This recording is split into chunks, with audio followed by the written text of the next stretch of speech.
Suasana khas desa pedalaman sangat terasa ketika Fajar mulai memasuki gerbang masuk menuju desa kelahirannya itu. Desa yang sudah hampir 15 tahun ia tinggalkan. Dan kini dia kembali ke sana karena Ulpia yang merupakan anak dari pamannya itu akan segera menikah di bulan Maret tersebut. Senyuman mengembang di wajahnya ketika ia berpapasan dengan beberapa orang warga. Setelah kurang 15 menit berjalan santai masuk melewati gerbang desa, Fajar akhirnya sampai di halaman rumah pamannya. Di sana rupanya sudah dipasangi tenda dan banyak terlihat ibu-ibu yang sedang membantu tuan rumah untuk menyiapkan bumbu-bumbu masakan. "Assalamualaikum," ujar Fajar begitu berada di depan pintu. "Waalaikumsalam," jawab seorang dari dalam. Rupanya itu adalah sang bibi. Raut wajahnya nampak kaget begitu melihat siapa yang datang. "Fajar, kamu kenapa kesini? Sudah izin orang tua? Orang tuamu tahu kalau kau kemari?" tanya bibinya menunjukkan raut kekhawatiran. Saya sudah izin kok," kata Fajar. Sang bibi pun terdiam. Ia nampaknya masih tidak percaya dengan jawaban keponakannya tersebut. Memangnya kenapa sih, Bi? Apa saya tidak boleh hadir di pernikahannya Ulpi?" kata Fajar. Si bibi menarik nafas panjang. Wajahnya yang semula tegang langsung berubah. "Siapa bilang tidak boleh? Kamu boleh kok di sini sampai kapanpun kamu mau. Ayo masuk," ujar bibinya. Fajar mengikuti bibinya ke dalam. Ia diantarkan ke sebuah kamar yang berukuran 2 kali 3 meter. Saat pintu kamar dibuka, matanya langsung tertuju kepada poster-poster artis ternama yang dipajang di dinding kamar tersebut. "Kamu istirahat dulu saja. Pasti lelah sekali kan dari kota kemari? Bibi mau ke belakang dulu," kata bibi. Iya, Bi, terima kasih ya," ujar Fajar. Fajar meletakkan tasnya di ujung kasur kapuk tanpa ranjang tersebut. Kemudian, ia mulai mengeluarkan beberapa pakaiannya dan menyusunnya di atas rak yang ada di kamar tersebut. Ia juga mengeluarkan HP dan laptopnya. Namun di desa itu, nampaknya masih sangat jauh tertinggal dari desa-desa lain. Sinyal dan listrik sama sekali tak ada. "Aduh, gimana ini?" gumam Fajar. Terdengar suara ketukan pintu. Fajar bergegas berdiri dan membuka pintu. Di sana, berdiri seorang gadis cantik yang mengenakan daster motif bunga, dengan tangan yang membawa nampan berisi teh dan kue apem. Fajar nampak terpana menatap gadis itu. Kenalkan, sama aku, Kak," tanya gadis cantik tersebut seraya tersenyum. Siapa ya?" kata Fajar. Si gadis tertawa kecil.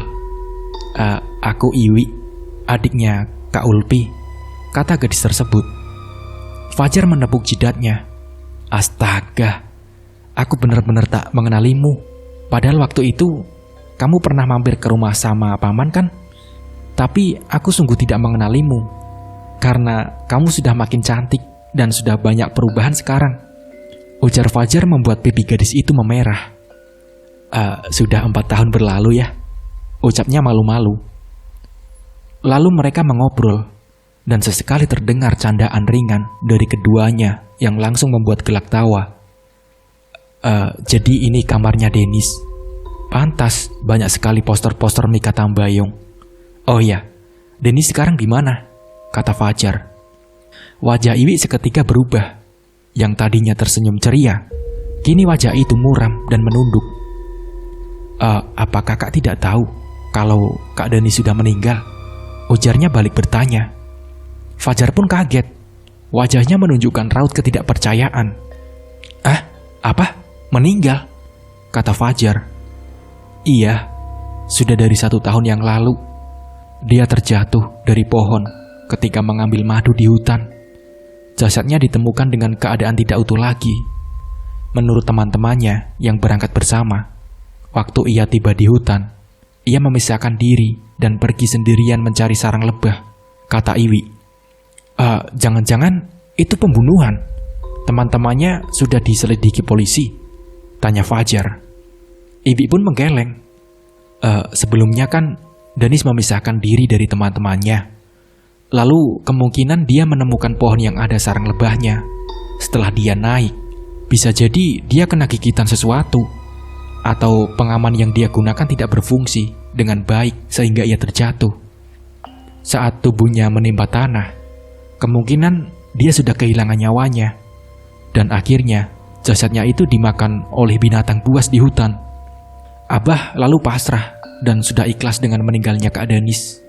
Karena kami percaya itu bukan pembunuhan, Kak, ujar Iwi. Fajar pun mengerutkan alisnya. Ia masih tak percaya. Sudah, jangan terlalu dipikirkan. Di sini sudah bukan hal yang baru lagi ada kecelakaan seperti itu. 3 bulan yang lalu pun ada kejadian yang sama dengan Denis. Bedanya, jasadnya ditemukan di hilir sungai terjerat baka yang mencuntai. Tubuhnya benar-benar sudah membengkak dan berisi air. Aku sampai bergidik kalau ingat itu lagi, cerita Iwi. Iwi, terdengar panggilan dari arah luar memanggil nama gadis cantik tersebut. Bergegas, ia beranjak dan keluar dari kamar. Fajar melihat ke sekelilingnya. Ia memperhatikan setiap sudut kamar yang berukuran kecil tersebut. Tiba-tiba, matanya terpaku pada sebuah huruf yang ada di dekat poster Dude Herlino.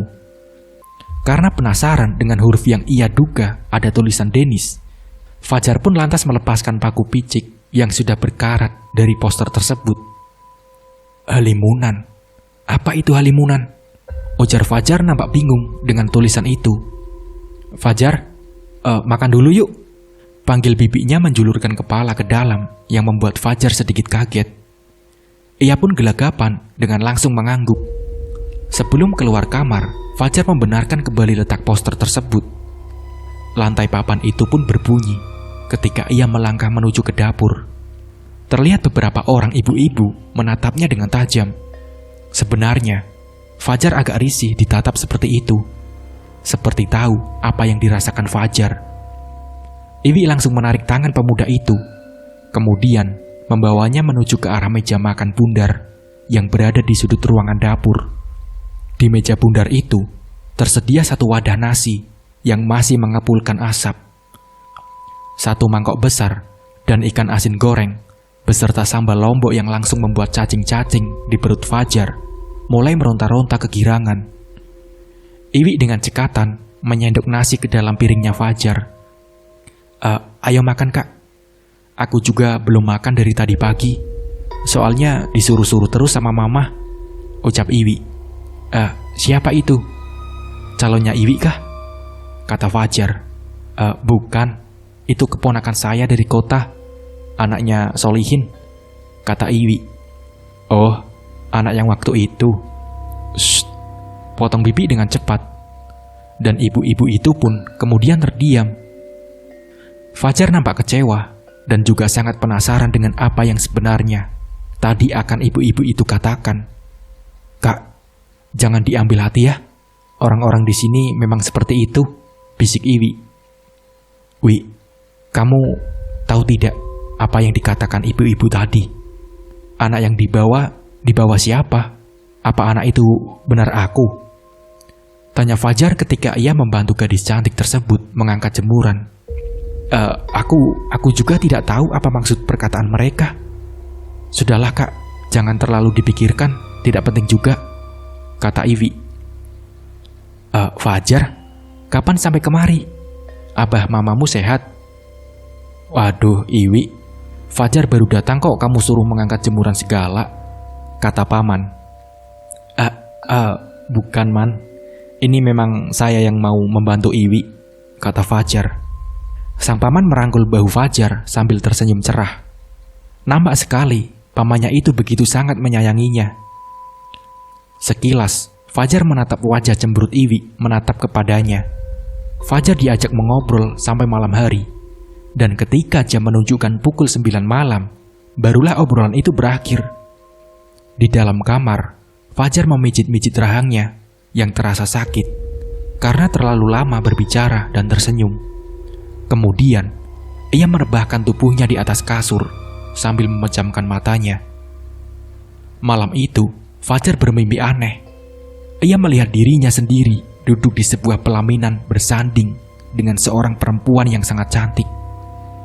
Awalnya nampak biasa-biasa saja, namun kemudian tamu-tamu yang hadir satu persatu mulai naik ke atas untuk menyalami sang pengantin, yaitu Fajar dan perempuan yang entah siapa.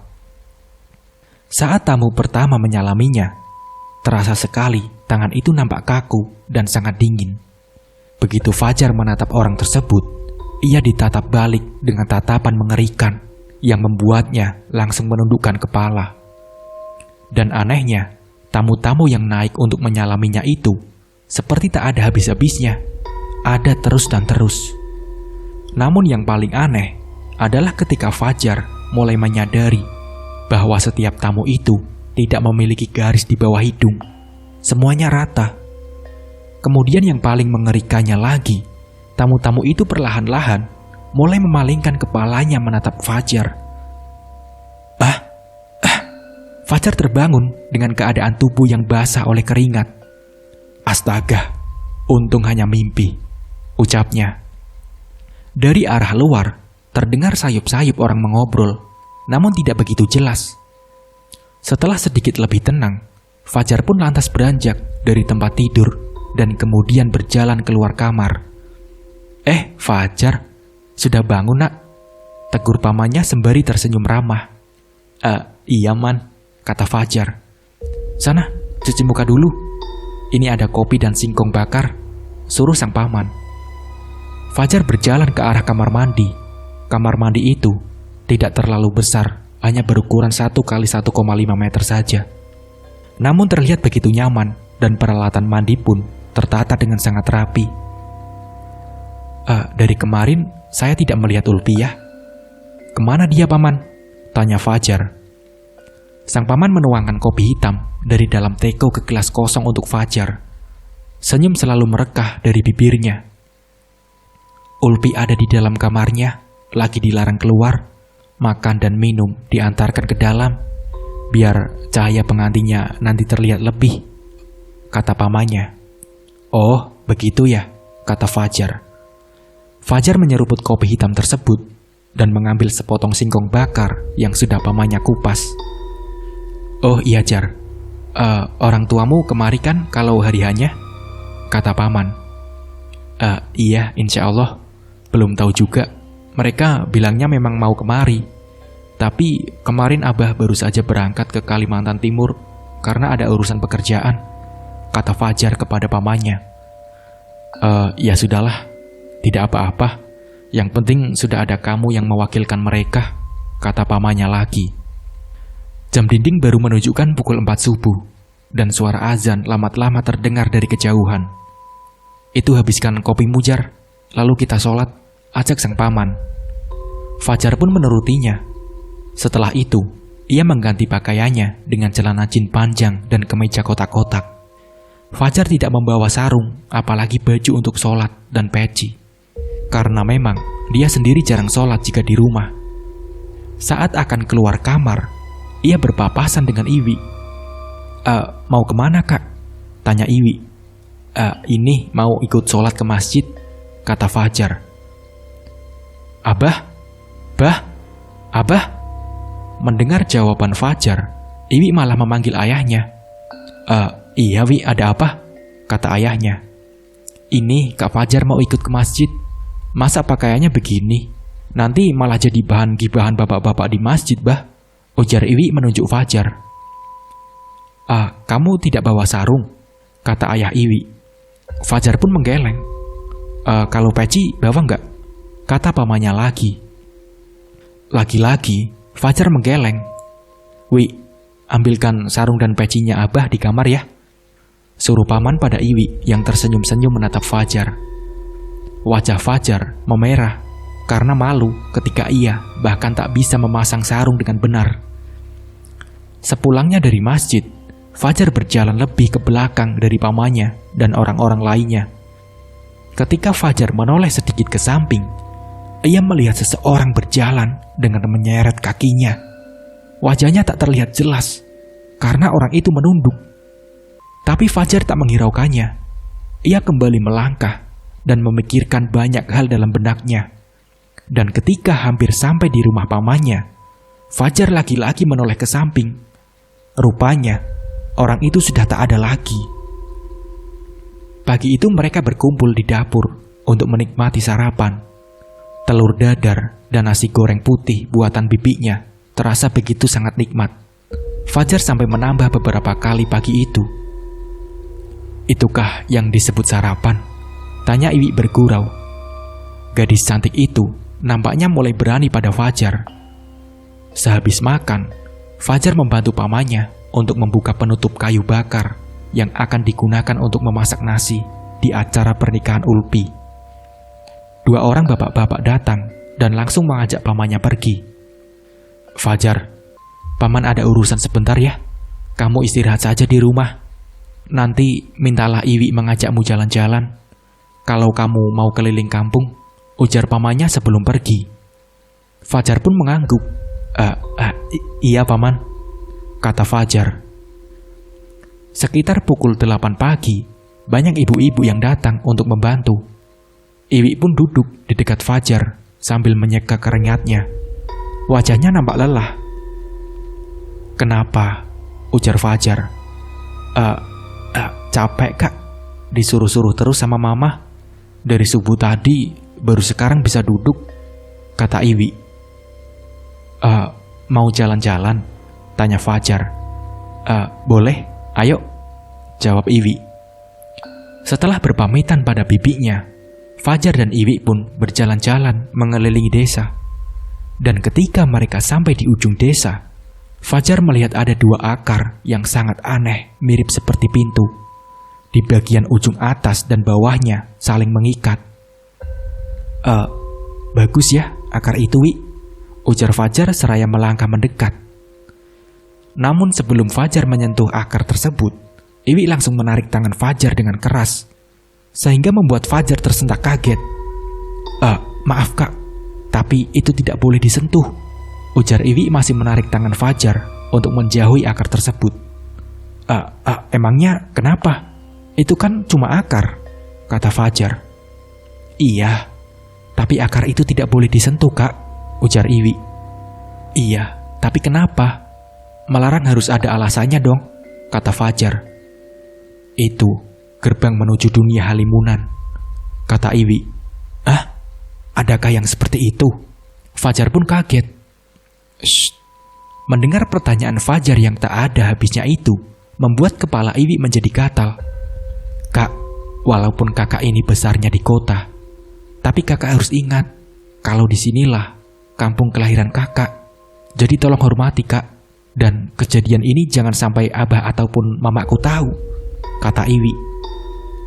Iya, tenang saja Wi," jawab Fajar sedikit kecewa.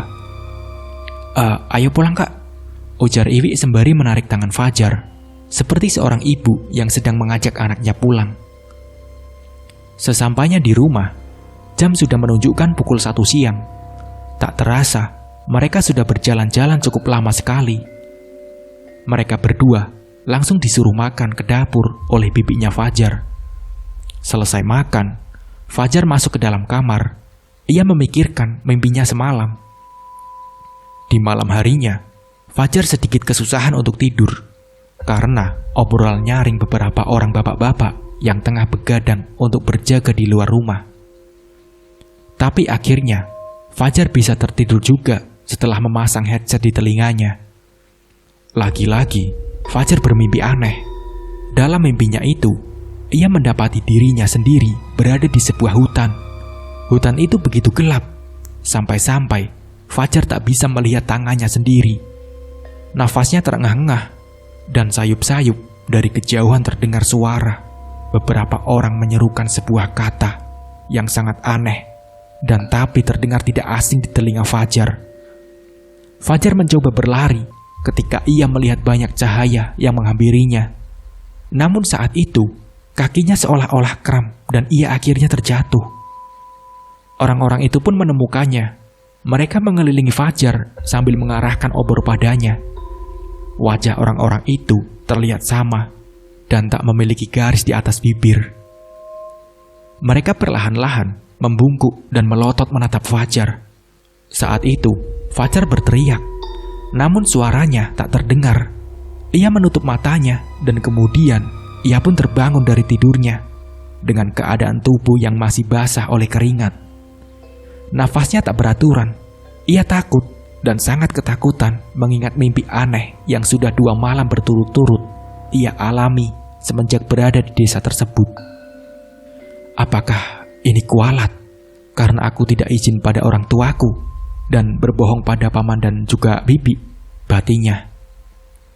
Fajar, Fajar, bangun nak, kita sholat, ujar suara dari arah luar pintu kamar. Fajar menarik nafas panjang beberapa kali, lalu beranjak dari tempat tidur. Ia mandi dan kemudian mengganti baju. Di perjalanan menuju masjid, Fajar hanya terdiam. Bahkan ketika pamannya mengajaknya berbicara pun, Fajar cuma menjawabnya dengan singkat.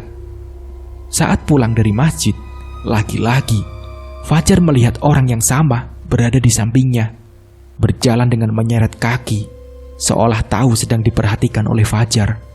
Dan ia pun kemudian mengangkat wajahnya dan menatap Fajar. Fajar melotot dan nampak sangat kaget melihat rupa dari orang yang berada di sampingnya tersebut. Wajahnya mirip sekali dengan orang-orang yang berada di mimpinya. Ia tak memiliki garis di atas bibirnya. "Paman, paman!" teriak Fajar. Prak! Tubuhnya ambruk ke tanah. Paman dan beberapa orang lainnya terlihat khawatir. Mereka mencoba membangunkan pemuda itu. Namun sepertinya Fajar sudah tak sadarkan diri. Akhirnya, paman dan orang-orang itu pun mengangkat tubuh Fajar dan membawanya ke rumah. Pelan-pelan Fajar membuka matanya. Saat ia sadar, matahari sudah tinggi sekali kala itu. Saya kenapa, paman?" kata Fajar. Seharusnya paman yang bertanya, "Kenapa kamu bisa pingsan seperti tadi? Kamu sakit?" kata paman Fajar. Fajar pun terdiam. Ia kembali mengingat kejadian sepulangnya dari masjid subuh tadi. Saya melihat orang yang sangat mirip dengan yang ada di mimpi saya 2 malam berturut-turut ini. Dia tidak memiliki garis di atas bibir, paman," kata Fajar. Paman menarik nafas panjang. Emangnya seperti apa orangnya yang kamu lihat tadi?" kata paman Fajar. Ia selalu berjalan di samping saya, paman. Wajahnya pun selalu menunduk dan kakinya pincang. Tapi tadi saat saya memperhatikannya, dia malah menatap balik saya. Dan saya kaget begitu melihat wajahnya. Wajahnya benar-benar sama dengan orang-orang yang hadir di mimpi saya, paman, kata Fajar takut. Fajar pun menceritakan tentang mimpinya. Sang paman mendengarkan dengan sangat antusias. Sesekali, alisnya mengerut dan kemudian menggelengkan kepalanya. Dan saya juga mendengar apa yang mereka ucapkan. Kata-kata itu aneh, tapi tidak asing bagi saya. Saya lupa di mana saya pernah mendengar kata-kata itu, paman, kata Fajar lagi. Fajar, apa kamu ingat sesuatu yang dulu pernah kamu alami selagi kamu masih kecil? Kata pamannya. Fajar pun menggelengkan kepalanya. Saat itu, usiamu baru menginjak 6 tahun, kalau tidak salah. Dulu, kamu pernah diculik, dibawa oleh orang-orang Halimunan. Abahmu dan kami juga, warga kampung sini, mencarimu selama beberapa hari. Tapi, kami tidak sama sekali menemukanmu. Kamu hilang bagaikan ditelan bumi. Bahkan, jejak si penculik pun tidak ditemukan. Sampai kemudian, seseorang tetua desa yang bergelar kiai mengatakan bahwa kau sudah dibawa oleh bangsa Halimunan. Bangsa yang kehidupannya sama seperti kita, hanya saja berbeda dimensi. Entah apa tujuannya mereka menculikmu saat itu. Kiai pun tak tahu alasannya, tapi beliau menyanggupi untuk mengambilmu kembali dari mereka. Dan kami ingat betul saat Kiai memasuki akar yang mirip seperti pintu itu, yang beliau katakan adalah gerbang menuju desa tempat bangsa Halimunan itu berada. Cukup lama sekali beliau tak kembali. Namun saat kami sudah hampir putus asa, terdengar suara tangisan anak kecil yang keluar dari akar tersebut. Saat itu, keadaan benar-benar gelap. Pak Kiai menuntun anak kecil itu ke arah kami dan menyerahkannya kepada abahmu. Semenjak saat itu, Pak Kiai menyuruh orang tuamu agar pindah ke tempat lain, supaya kamu tidak dibawa oleh mereka lagi. Karena Pak Kiai yakin bahwa mereka pasti akan terus mengincarmu, cerita paman. Fajar pun menarik nafas panjang. Jadi itu alasannya kenapa aku tidak diperbolehkan kemari, gumamnya tanpa sadar. Jadi kau berbohong tentang orang tuamu yang memberimu izin, ujar pamannya dengan mata melotot. Maafkan saya, paman. Saya mengaku, saya memang berbohong tentang hal itu. Tapi saya punya alasan kenapa saya berbohong. Saya sangat rindu dengan kampung halaman saya ini, paman. Dan saya juga ingin sekali menghadiri acara pernikahan Ulpi, kata Fajar. Sang paman mengalihkan pandangannya ke arah poster. Sampai hari acara itu, kau harus tetap hati-hati dan jangan pernah berjalan-jalan sampai ke ujung kampung, ujar paman Fajar. Fajar yang merasa senang tentu langsung menyanggupi. Toh dia juga tak ada keperluan sampai ke ujung kampung, pikirnya. Semenjak sore hari tadi, di samping rumah sudah banyak sekali orang-orang yang mulai menanak nasi untuk acara ijab kabul malam itu. Bergantang-gantang beras bergantian dimasak. Wangi aroma masakan pun menyebar terbawa angin, membuat perut menjadi lapar. Paman dan bibinya juga tentu sangat sibuk di malam itu. Fajar keluar dari kamar dengan penampilan yang sangat rapi. Walaupun wajahnya nampak sedikit pucat, tapi ia terlihat sangat tampan malam itu. Gantengnya kakak sepupuku ini, canda gadis itu tersenyum. Aduh, rasanya kepalaku semakin besar karena dipuji oleh gadis cantik ini, balas Fajar. Malam itu, barulah Fajar melihat Ulpi. Ulpi begitu sangat cantik dengan gaun putihnya. "Hai, apa kabar?" sapa Ulpi tersenyum. Baik, kamu cantik sekali ya. Aku jadi penasaran dengan pria beruntung itu, ujar Fajar membuat wajah Ulpi seketika memerah. Meski mereka tinggal di daerah yang berbeda, bahkan jarang bertemu, tapi mereka cukup akrab satu dengan lain. Ijab kabul sebentar lagi akan dilaksanakan. Calon suami Ulpi pun terlihat sudah duduk di depan penghulu. Setelah selesai ijab kabul, Fajar langsung mengucapkan selamat pada pasangan itu. Acara di luar rumah itu pun dimulai. Mesin besar penyalur listrik milik desa dihidupkan untuk menyalakan sound system sebagai acara hiburan malam itu. Warga nampak senang dan bersukaria. Fajar pun beberapa kali ikut bernyanyi di atas panggung. Namun ada yang aneh pada acara malam itu. Dengan jumlah warga yang bisa dibilang tak terlalu banyak tersebut, nasi dan lauk pauk untuk acara malam itu habis tak tersisa. Sampai-sampai ibu-ibu di dapur kelabakan memasak untuk tamu-tamu yang tak kebagian makanan. Padahal warga tak ada yang membungkus makanan tanpa izin. Tapi anehnya, nasi dan lauk pauknya itu habis berkerik. Tamu-tamu yang hadir pun sangat banyak. Sampai-sampai halaman dan sekitar panggung padat oleh tamu. "Ini berapa desa yang diundang?"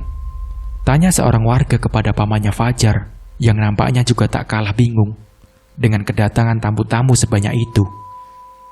Fajar sendiri merasakan bulu kuduknya selalu berdiri kala ia berdekatan dengan tamu-tamu tersebut. Ada yang aneh. Itulah yang Fajar pikirkan saat itu. Fajar mencuri-curi pandang ke sebelahnya, di mana seseorang perempuan tengah duduk menyantap makanan. Perempuan itu mengenakan kebaya merah dengan rambut panjang yang disanggul, dengan hiasan bunga melati di kepalanya. Sepertinya kamu bukan dari desa ini ya?" tanya Fajar memberanikan diri. Perempuan itu berhenti menyendok makanannya dan terdiam untuk beberapa saat. Kemudian ia menoleh ke arah Fajar. Sepintas tak ada yang aneh. Wajahnya cantik dan manis. Tapi ada sesuatu yang tak ia miliki, yaitu garis di atas bibir. Dek! Jantung Fajar berdegup dengan kencang. Perlahan-lahan ia berdiri, dan bermaksud untuk masuk ke dalam rumah. Namun langkahnya terhenti ketika perempuan itu berkata hal yang sama seperti ada di dalam mimpinya. Dan seketika, orang-orang yang berada di sana ikut menatap Fajar. Kepala Fajar terasa pusing begitu menyadari semua orang itu tak memiliki garis di atas bibirnya. Astagfirullah, astagfirullahaladzim, ucap Fajar. Nafasnya tersengal-sengal. Ia memberanikan diri untuk berlari menjauhi orang-orang aneh tersebut. Namun matanya seakan ditutup oleh sesuatu. Ia sama sekali tak melihat rumah pamannya. Bahkan panggung tempat acara karaokean itu pun hilang tak berbekas. Fajar pun panik. Ia berlari menjauh. Bukan hanya rumah pamannya saja, tapi rumah-rumah di desa itu ikut lenyap dari pandangan Fajar. Sejauh matanya memandang, hanya pepohonan yang ada di sana. Fajar terus melangkahkan kakinya, sampai kemudian tubuhnya menabrak seseorang yang tinggi besar. Ia menatap Fajar sambil mengatakan sesuatu, kata-kata yang ada di dalam mimpinya. "Hentikan, hentikan!" teriak Fajar mulai menangis. Lalu semuanya menjadi gelap. Saat terbangun, Fajar sudah berada di ruangan yang sangat aneh, namun nampak tidak asing baginya. Rasanya ia pernah berada di tempat itu, tapi entah kapan, ia juga tak tahu. Apa ini semacam dejavu? Tidak, ini pasti mimpi. Seseorang, siapa saja tolong bangunkan aku dari mimpi buruk ini, ujar Fajar. Sementara di rumah pamannya, Iwi sibuk mencari Fajar yang tak kelihatan semenjak tadi. "Bah, Kak Fajar kemana ya?" ujar Iwi. "Coba cari di kamar. Mungkin dia sudah tidur," kata Bapak Iwi. Sudah bah, tapi tidak ada," kata Iwi panik. Sang paman akhirnya ikut mencari Fajar. Namun Fajar tak ditemukan. Pamannya mulai panik kala itu, apalagi setelah menyadari bahwa tamu-tamu yang banyak tadi sudah menghilang. Tak menunggu sampai acara selesai, sang paman meminta bantuan kepada beberapa orang warga untuk mencari keponakannya tersebut. Namun setelah mencari hingga pukul 2 dini hari, orang-orang itu menyerah dan berjanji akan melanjutkan pencarian esok harinya. "Ya Allah, kemana anak ini? Kan waktu itu aku sudah menyuruhmu untuk mengantarnya pulang. Tapi kau biarkan dia tinggal di sini. Kalau sudah begini, kemana kita akan mencari dia?" kata bapaknya Iwi. Tak ada gunanya saling menyalahkan, Bah. Mah, sekarang kita pikirkan saja cara untuk menjemput Fajar, ujar Ulpi menengahi. Kalau hanya berkata itu mudah, Pi. Masalahnya sekarang, kemana kita meminta bantuan untuk menjemput si Fajar? Pak Kiai bahkan sudah lama meninggal. Tidak ada lagi orang yang mau membantu, apalagi sampai mempertaruhkan nyawanya, ujar abahnya Iwi. Paman tak berkata apa-apa. Beberapa kali ia menghela nafas panjang. Apa yang dikatakan istrinya itu memang benar adanya. Di pagi harinya, warga mulai berkumpul di halaman rumah itu. Acara pernikahan yang seharusnya dilanjutkan di pagi hari terpaksa harus ditunda karena mereka akan mencari Fajar terlebih dahulu. Paman berjalan di depan untuk memimpin kelompok pencarian. Beliau langsung menuju ke ujung kampung, berdiri mematung menatap akar yang berbentuk pintu tersebut. "Bismillahirrohmanirrohim," ucapnya sebelum masuk. Namun tak terjadi apa-apa. Paman masih berada di dunia manusia. Bahkan setelah beberapa kali mencoba keluar masuk akar tersebut, beliau tetap tak berpindah.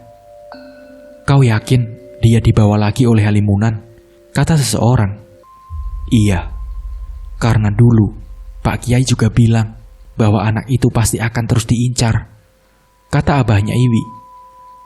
Paman Fajar tertunduk di dekat akar tersebut. Ia menangis, menyesal karena sudah membiarkan Fajar tinggal di desa itu. Di waktu yang bersamaan, di rumah paman, orang tua Fajar rupanya datang untuk menghadiri acara pernikahan Ulpi. Mereka yang tak tahu kalau Fajar datang ke sana nampak bingung melihat pengantin yang tak berhias. Apa kami datang terlalu awal? Wah, syukurlah kalau begitu. Berarti kami bisa melihat ijab kabulnya nanti malam, ujar ibunya Fajar sumringah. Bibi yang mendengar perkataan itu seketika menangis sesegukan. Ia tak tahu harus bercerita dari mana. Yang pasti saat itu, Bibi terus-terusan meminta maaf kepada orang tua Fajar. Setelah agak tenang, Bibi kemudian mulai menceritakan apa yang sebenarnya terjadi. Tidak mungkin Fajar membohongiku. Waktu itu dia mengatakan pada kami mau liburan bersama teman-temannya. Sangka ibunya Fajar setengah tak percaya. Maafkan aku, maafkan, isak Bibi. Dengan tergopoh-gopoh, ayahnya Fajar, Pak Solihin, segera keluar rumah untuk menuju ke ujung desa. Sesampainya di sana, ia melihat pamannya Fajar tengah duduk dan menangis. Allahu Akbar, ya Allah, isak ayahnya Fajar terduduk lemas. Paman berusaha menenangkan saudaranya itu. Tiba-tiba, datanglah suami Ulpi bersama dengan seorang nenek-nenek berkebaya. Di mana gerbangnya? Tanya beliau. Semua orang yang berada di sana nampak kaget. Cepat, kalau tidak, pemuda tersebut akan dinikahkan dengan gadis dari bangsa Halimunan itu. Kalau sudah dinikahkan, dia tidak akan bisa kembali ke dunia ini, kata nenek-nenek berkebaya itu. Itu di situ, Nek. Tunjuk paman cepat, jari-jarinya pun bergemetar. Mana pinangannya? Ujar si nenek pada suami Ulpi yang membawa banyak sekali pinangan. Si nenek melangkah menuju ke pintu yang merupakan gerbang penghubung antara dua dimensi berbeda tersebut. Beliau mengeluarkan sepah sirihnya, lalu melangkah masuk. Dan anehnya, beliau menghilang dari pandangan orang-orang. Sama seperti Pak Kiai yang dulu, pada 15 tahun yang lalu. Fajar yang berada di ruangan itu mendengar tawar-menawar untuk dirinya. Seorang laki-laki bertubuh besar membuka pintu dan menariknya keluar. Rupanya, nenek itu menawarkan pinangan yang dibawanya untuk ditukar dengan Fajar. Aneh sekali, pikir Fajar. Tapi mereka nampaknya sangat tertarik dengan tawaran pinangan tersebut. Sampai kemudian, seorang laki-laki tua datang dan mengiyakan pertukaran tersebut. Setelah deal, si nenek lantas menarik tangan Fajar. Ikuti aku kalau kau ingin pulang, dan jangan sekali menoleh ke belakang, ujarnya sambil terus melangkah keluar dari desa itu.